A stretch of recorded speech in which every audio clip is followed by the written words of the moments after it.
Hi everybody and welcome to the next in our series of conscious conversations. My name's Colin Adam.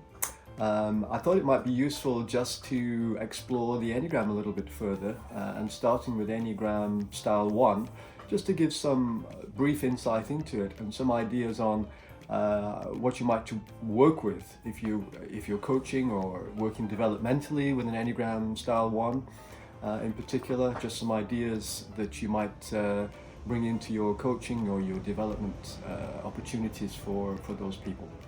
So the first thing to mention about Enneagram 1, perhaps, in common with Enneagram 9 and 8, is that there's a central theme around anger. 8, 9 and 1 styles tend to express anger differently and process it differently, but anger is a theme in this kind of area.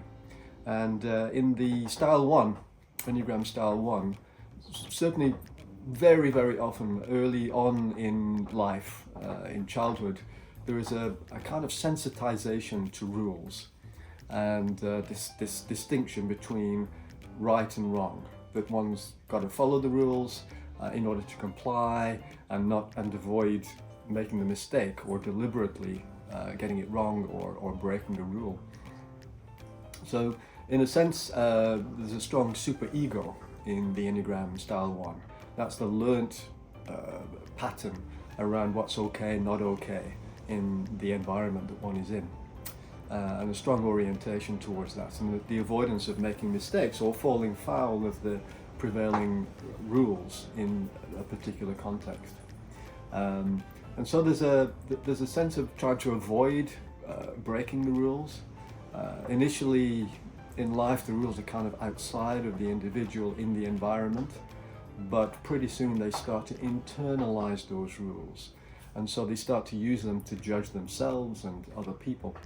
And so this strong inner critic starts to develop, and criticism is often, of course, expressed outwardly as well. So one can think about Enneagram 1 as having, in a sense, what Claire and Urania called faulty thinking, erroneous thinking. There's a categorization that tends to go on. There is no sense of ambiguity or grayness. So it's either right or it's wrong. It's good or it's bad. It's black or it's white. There's no middle space in between the two polarities. And there's also this sense that the world is not perfect and that I need to fix it. It's almost like a personal mission to make things correct. And so errors tend to draw the attention of this character, of this style. They tend to somaticize is the word. So probably quite often, particularly at lower levels of integration, more in touch with the physical sensations, the bodily sensations, than the emotional aspects of self. And so they tend to deduce how they're feeling, their emotional state, through their body sensations. So the kind of butterflies in the tummy, or the clenched shoulders, or I know I'm anxious or scared because I feel the hair standing up on the back of my neck. So it's not necessarily a direct access to the emotions, but it's through the bodily sensations. That's quite common in the Enneagram Style 1. I think because of that, one can almost refer to it as a sort of dissociation from the emotional space, particularly at the lower levels of integration. And it's then that the Enneagram Style 1 can appear quite cold, quite clinical, quite strict and disciplined about what's right and what's wrong, without a lot of compassion or empathy for self, actually, or for other people. And so if one's working with this style, particularly at sort of mid-range integration and below, it's quite helpful to assist them in setting realistic outcomes rather than constantly aiming for perfection.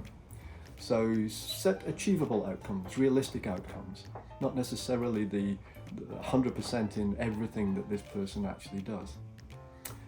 It's also quite helpful to support them in becoming more aware of the ambiguous, so the middle area, not so much the polarization between right, wrong, good, bad, black, white, green, blue, but this idea that not everything can be categorized so clearly that, and in fact, arguably most things in the world exist in this ambiguous area, that different people can look at the same situation and draw different conclusions from it.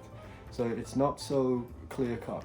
There are ambiguous areas in life, and to draw attention to that and to help this individual explore the ambiguity in life and the vagaries and this grey area that often exists. A nice metaphor that I like to play with the Enneagram Style 1 is this distinction between rules and principles, and to have conversations around that with this character. So what is the difference between a rule and a principle? If you think about it, rules are quite distinct, they're very clear, they're very precise. But principles, perhaps linked to values as well.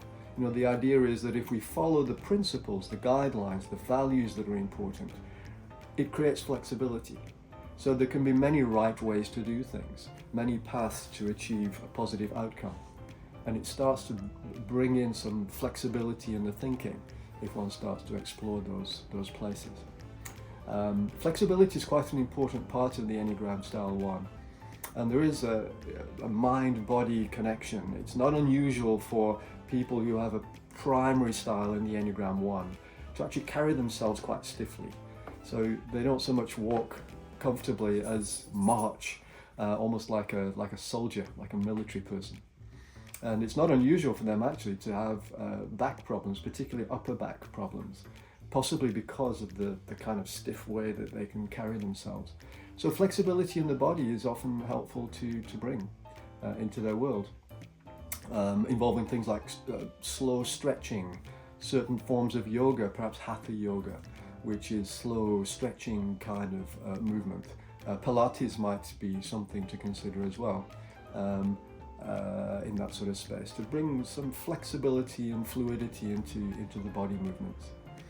And another key aspect, again, in terms of flexibility, is to ensure that the space is in this person's life where they can have fun, because it can be a very serious place to have to be 100% in everything that one does in life, not just in work, but in personal life, in family, etc.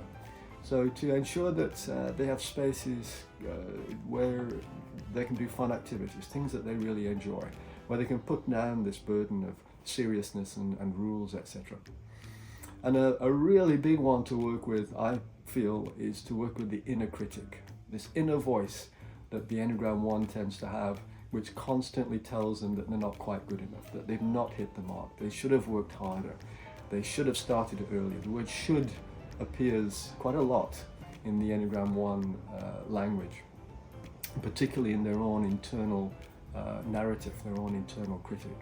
So to start working with that space, and in fact NLP, Neuro-Linguistic Programming, has some great techniques for helping them to control this voice, to play with it, to kind of shift the location of it, to shift the volume of it, to turn it into a funny voice as opposed to a serious voice, etc. And that's a whole other area that one might want to explore as well. So those are some tips and some ideas on working with the Enneagram Type 1, or Style 1 as we tend to refer to it in the 5 lanes. And I look forward to hearing from you and meeting you again in our next episode of Conscious Conversations.